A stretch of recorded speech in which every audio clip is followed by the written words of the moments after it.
Për këtë procedurave kam në lidhje direkte ish deputetin e Lëvizjes Vetëvendosje, Visar Korinicën, që falenderoj shumë për pjesëmarrjen në Kompas. Faleminderit shumë për ftesën e saj. Si po tash si jashtëm, si figurë e jashtme politike, jashtë kuvendit, të zhvillimet e së martës dhe të sotme? Po shihet që po i mungojmë kuvendit, se ishte kry kjo për moti. Me juve kish përfundu, po thua? Kish përfundu më herët, besoj. Larg ironive, konsideroj që është tetë jetike për vendin tonë që të kemi sa më shpejt institucione të formuara të daluna nga zgjedhjet e fundit. Populli i Kosovës ka vlerësuar në atë drejtim që të mos i jap shumicën asnjë subjekti politik, por të gjendet gjuhë përbashkët që të bashkëqeveriset për vendin tonë. Në këtë drejtim po shihet që dikush po ka vullnet, dikush nuk po ka, edhe po krijohet një ngërç politik. E pam në të dy seancat, edhe para dy ditësh edhe sot, që ka probleme në unifikimin e qëndrimeve tek subjektet politike për të dalë nga kjo situatë.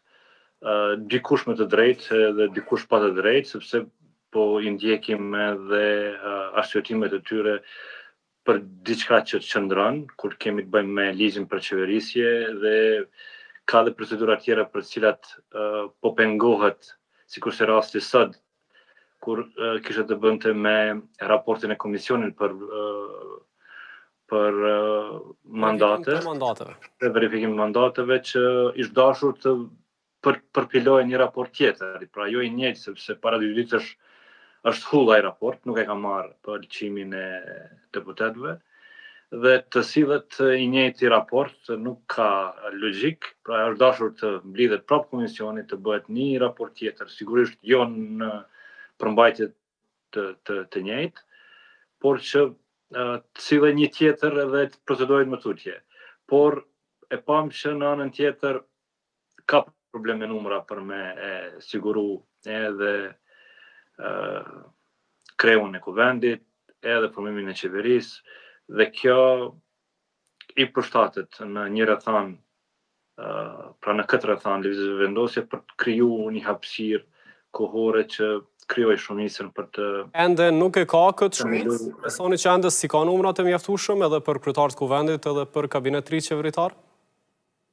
Sipas asaj çfarë kemi parë, pa spekulu në prapavi apo atë çfarë ne nuk dim për arsye të caktuara, ajo çfarë dim është që nuk kanë numra të mjaftueshme për ta bërë edhe kryekuvendarin, pra ta emërojnë, ta konstituojnë kuvendin, po në njëjtën kohë edhe ta formojnë qeverinë e re.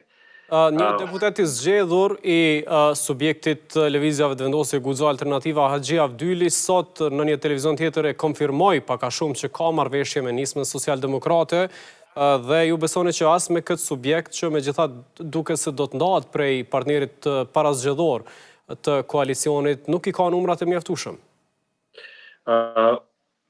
Për çastin e nismës dhe gatishmërinë për me jep votë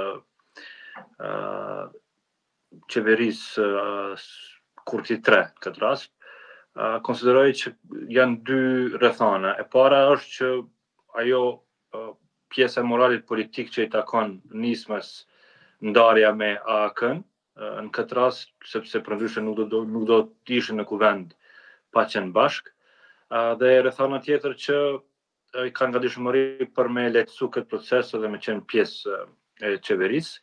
Mendoj që kjo e para duhet me prevalu, por megjithatë është betejë politike dhe po shohim se si po shkon. Pragmatizmi dhe paremësia në politik nuk vlerësohet edhe nuk është në rend parë. Megjithatë, edhe me këto 3 vota, konsideroj që tek minoritetet ka problem, sepse nuk janë votat unifikume, dhe i keni pa edhe para 2 ditësh që ata nuk votuan njëjtë sikurse Lëvizja Vetëvendosje, pa dallime në votime, sepse nuk është sqaruar bashkëqeverisja në qeverinë e ardhshme, dhe ky është handikepi momentalisht, por që prap kujtoj edhe 61 numra po t'jenë plot, mendoj që ka me qenë një qeverisje me udhëheqje të kushtuara në vazhdimsi, edhe ka me pas probleme të mëdha në udhëheqje. Pra, nuk është çështje e interpretimit as ligjit as të kushtetutës, po është krejt çështje kalkulimesh politike.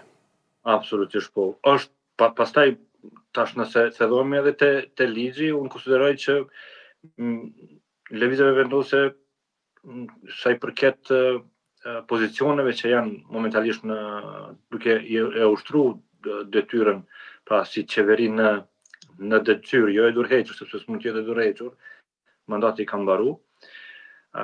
Me dhënien e durrheqjes para betimit për deputet, aty pastaj sipas ligjit funksionet kalojnë tek varësit e tyre. Në këtë rast nga kryeministri të zëvendës kryeministri, nga ministrat të zëvendës ministrat, përjashto këtu kur kemi ndonjë ministër që nuk ka garuar. Megjithatë, Kurti dhe varësit e tjerë që janë ministra shkuan në zyra sërish. Po kjo është ajo për cilën le të themi po kundërshtohen nga ana e opozitës, që nuk po respektohet ligji për qeverisje, të cilën e kemi kaluar në vitin 2022, edhe ky ligj ka prodhu një tjetër situatë politike, e cila nuk kemi me krahasu. Situata politike, kur e keni miratur ligjin në 2022-ën? Ne kemi parashikuar në formën e funksionimit të drejtë të atij ligji, që kërkon që të hipen dorëheqjet, dhe këtu nuk ka ndonjë problem, le të themi, derisa konstituohet një qeveri e re, sepse nuk ka vakum institucional nëse detyrat kalojnë tek varësit e tjerë. Problemi kemi që dikush nuk po do me dhënë dorëheqje në mënyrë të drejtë siç e kërkon ligji, dhe unë besoj që kur t'jenë numrat të mjaftueshëm, do të gjendet edhe kjo mënyrë që të... Ju e njehni Kurtin, zoti Korenica, pse konsideroni që s'po e bën këtë veprim? Në fakt, nuk kam ndonjë shpjegim konkret, përveç se mendoj që është blerje kohe për të siguruar numrat e mjaftueshëm. Dhe kur jemi te ky pazari i kohës, 2 seanca dështuan, është një tjetër të shtunën që megjithatë nuk ka fort optimizëm që do të ketë ndryshime. A prisni ju ndryshim të rrethanave në ditët në vazhdim? Po tash, nëse i shikojmë këto 2 seanca, në seancën e parë ne pam gatishmërinë e lëvizjeve vendosje për të marrë pjesë në votim. Në këtë seancë arsyetimi ishte për pasojë të raportit të komisionit që nuk është sjell për votimin ndryshum. Edhe pse mendoj që ka pas edhe shkelje edhe nga ana e kryesuesit të kuvendit, përderisa ka pas një rendite, është dashur të procedohet tutje, kanë qenë mjaftueshëm 100 deputet në kuvend, ka mujt me vazhdu tutje seanca. Nuk do të kishte pas shkelje kushtetuese në këtë rrethon, edhe me një shumicë thjesht ishte te kalu ky ngërç. Çka konsideroj që nëse do të kemi një rrethon të re me numra të konfirmuar, mendoj që ka me u te kalu ky problem.